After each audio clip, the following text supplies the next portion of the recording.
গত মাসখানেক সময়ের মধ্যে ডেসক্রিপটিভ ব্যাচে ভর্তি হওয়ার জন্য যারা মেসেজ করেছিল তাদের সকলকে জানাতে হয়েছে নবম ব্যাচ যেহেতু শুরু হয়ে গেছে সেজন্য সেখানে আর অ্যাডমিশন নেওয়া সম্ভব নয়। দশম ব্যাচ 2-3 মাস পরে যখন আসবে তখন আবার অ্যাডমিশন নেওয়া যাবে। কিন্তু এর মাঝে অবজেক্টিভ ইংলিশ ব্যাচের ব্যাপারেও কিছুজন জানতে চেয়েছো। এখানে বিষয়টা সংক্ষেপে জানিয়ে দিই। আমাদের অবজেক্টিভ ইংলিশ ব্যাচ শুরু হয়েছে এপ্রিল মাসের মাঝামাঝি।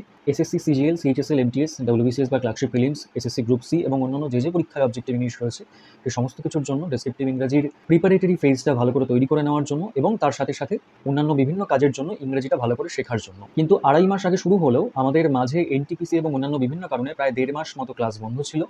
আমাদের এখনো পর্যন্ত মোট 6টা লাইভ ক্লাস হয়েছে এবং যেহেতু অবজেক্টিভ ইংলিশ ব্যাচ বছরে একটাই হয় আমাদের, সুতরাং পরবর্তী ব্যাচ আগামী বছর আসার সম্ভাবনা।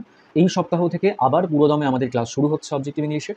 ব্যাচের মাঝে যদি কেউ জয়েন করতে চাও এই সময়ে দাঁড়িয়ে পুরোনো ক্লাসগুলো দেখে নিতে পারবে, বুঝে নিতে পারবে, এমন কনফিডেন্স যদি থাকে। আমাদের এখনো পর্যন্ত শুধুমাত্র ভার্ব এবং টেন্স এই দুটো জিনিস ডিটেলে আমরা কভার করেছি, বাদবাকি কিছু এখন আমরা করে উঠতে পারিনি। এই সপ্তাহ থেকে পুরোদমে আমাদের ক্লাস আবার শুরু হবে। যদি কেউ কনফিডেন্ট হও যে পুরোনো জিনিসগুলো কভার করে নিয়ে নতুন ক্লাস কন্টিনিউ করবে, তাহলে এই নিচে আমাদের ব্যাচ অ্যানাউন্সমেন্ট ভিডিওর যে লিঙ্কটা সেটা দেওয়া রয়েছে। ব্যাচ অ্যানাউন্সমেন্ট ভিডিও দেখে নিয়ে সেখানেই ফিজ ইত্যাদি ডিটেল বলা আছে।